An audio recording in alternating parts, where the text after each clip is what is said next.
If this is your first time coming across my videos, please remember to like, share, and subscribe and enjoy the video. Joseph Walter Jackson, a failed blues musician and a former boxer, was born in Arkansas on July 26, 1929. He was the oldest of 5 children. Joe's father, Samuel Jackson, was domineering and strict. He ruled with an iron fist.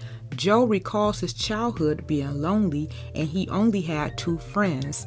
After his parents divorced when he was 12, he moved with his father to Oakland, California. Then when his father remarried when he was 18, he decided to move back to East Chicago to live with his mother and his other siblings. Soon after moving back, he got a job in a steel mill. He didn't finish high school and went on to pursue his boxing dreams. Joe met an unknown woman and married her, but divorced her in less than a year before starting a relationship with Catherine. Catherine was 17 when they met. Then on November 5th, 1949, him and Catherine got married. The two purchased a small 2-bedroom home on 2300 Jackson Street in Gary, Indiana. Their first child, Reby Jackson, was born on May 29, 1950. Joe left his dreams of becoming a professional boxer behind to raise his family. He took on a second job to help ends meet, and in the meantime, the family would continue to grow. Him and Catherine would go on to have 10 children. All of their names were Reby, Jackie, Tito, Jermaine, Latoya, Marlon and his twin Brandon, who died at birth, Michael, Randy, and Janet. With all of them cramped in that little 2-bedroom house, Joe needed to find a way out. Joe began pushing the boys in a musical direction after coming home from work and catching Tito playing with his guitar. He started working with the oldest 3, naming the group the Jackson Brothers. Then later added Michael and Marlon to the band, changing the name to the Jackson 5. Joe was enforcing long and intense rehearsals. They would practice singing and dancing in their living room for up to 5 hours a day, and when they missed a step, they got a beating. They would be hit with branches or belt buckles. Marlon seemed to get more of a punishment than the other boys. They also wasn't allowed to play outside or with other kids. I guess because he didn't have friends growing up, he felt his kids didn't need him either. Jermaine said Joe was a distant parent who never said he loved them, and he can't remember his father ever hugging or cuddling them. But on the other hand, Catherine was the complete opposite. She was kind, caring, and showed the kids plenty of love. Before Joe started slaving his kids and forcing them to do music, he used to perform with his younger brother, Luther Jackson, in their own blues band. They were basically struggle artists. The band was called the Falcons, and he played the guitar. The Falcons did not get a recording deal and broke up shortly after one of the members went solo and started his own doo-wop group. Joe started entering the boys into talent shows, and of course, they won many of them. Then he had them performing in Chitlin Circuit venues. The boys was exposed to prostitutes, naked women, and all kinds of hussies. Joe didn't care where he had those boys performing. It could have been in a back alley on Skid Row. If they was paying, the boys was singing. After a couple of years of the boys performing on the Chitlin Circuit, they finally got their big break to appear on the hit TV show The Apollo. Then in 1968, the group struck gold and was signed to Berry Gordy's Motown recording label, with their father Joe being their manager.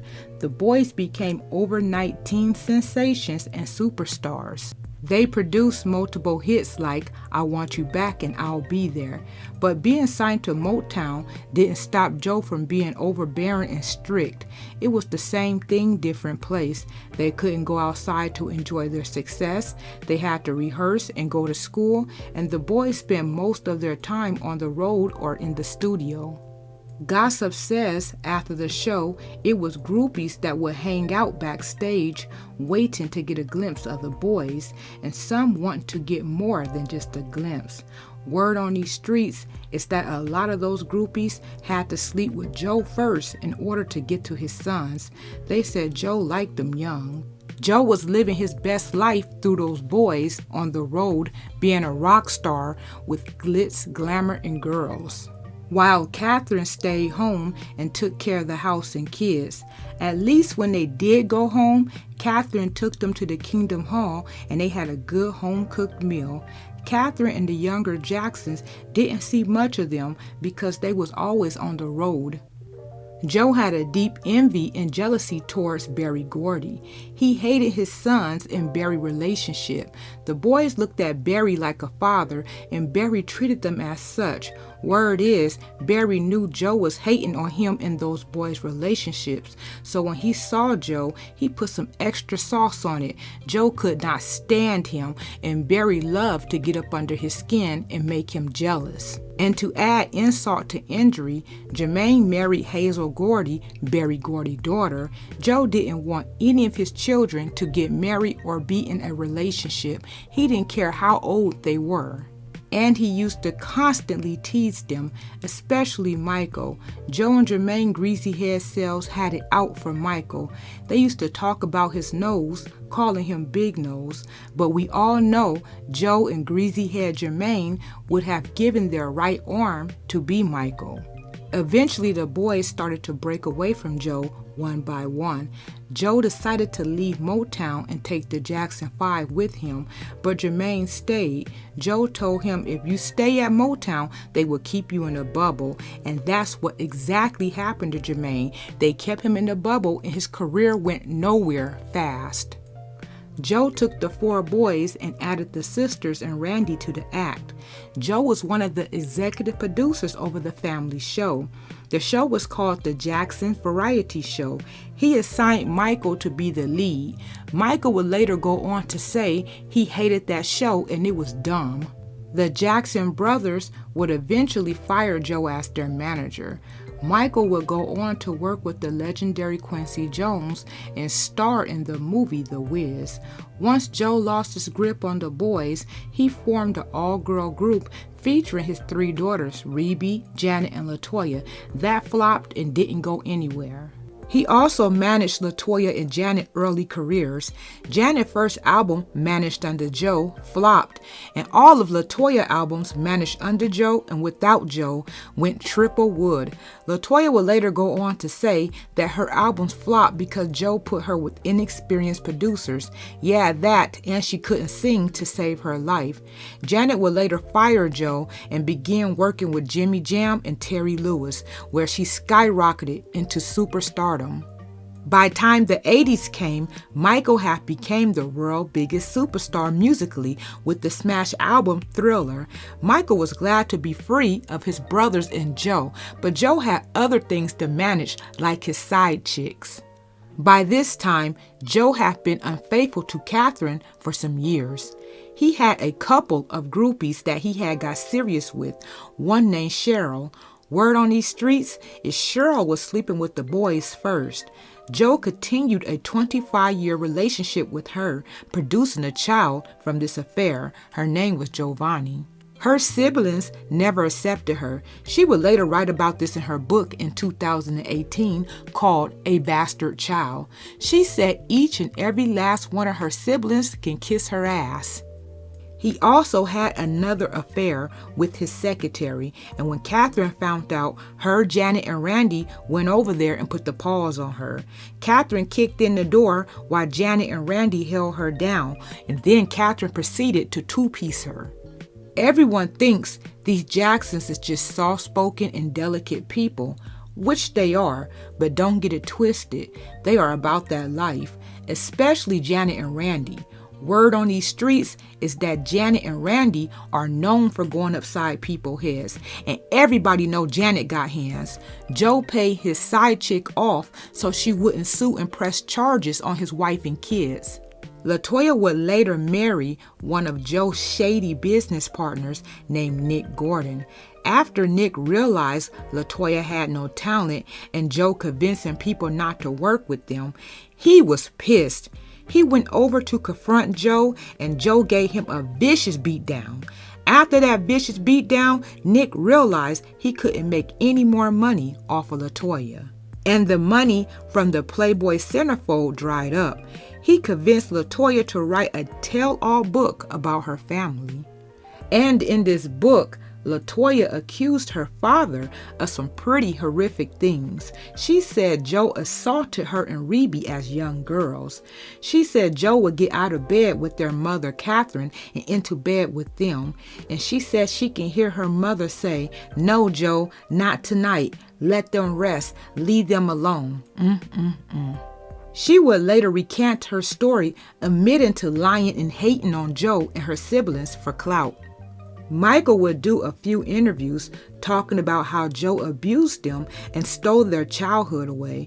I 100% believe Michael, but anytime Michael was in trouble, he would call Joe and trust and believe Joe would be right there to save and rescue him. When Randy was threatening to call the press on his brother Michael, Michael called Joe. Joe came in a heartbeat and he told Randy if he didn't leave Michael alone, he'll break his foot off in his. And Randy got ghost. Also, when Michael got tired of his brothers begging and him having to foot the bill for alimony, child support, and their lifestyles, he called Joe, and Joe called a meeting, and he told all the brothers and LaToya to get off their lazy asses, stop mooching off of Michael, and go get jobs. Even as Joe got older, the boys were still afraid of him. No matter how old he got, he did not play.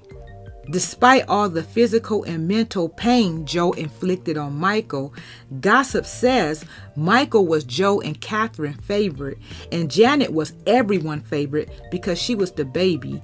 Janet says she didn't have many memories of Joe growing up.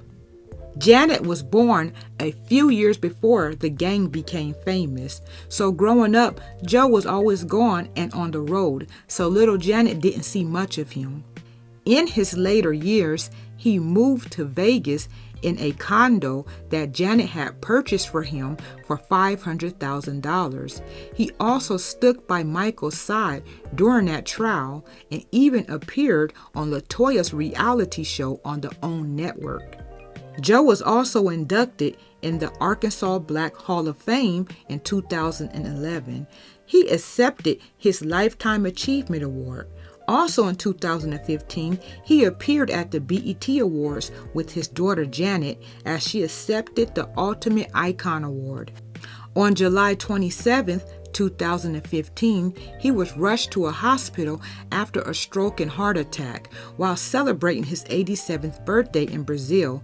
He was not stable enough to fly out of country for further treatment until 2 weeks later. And then in 2018, he was hospitalized in Las Vegas for his final stages of terminal pancreatic cancer.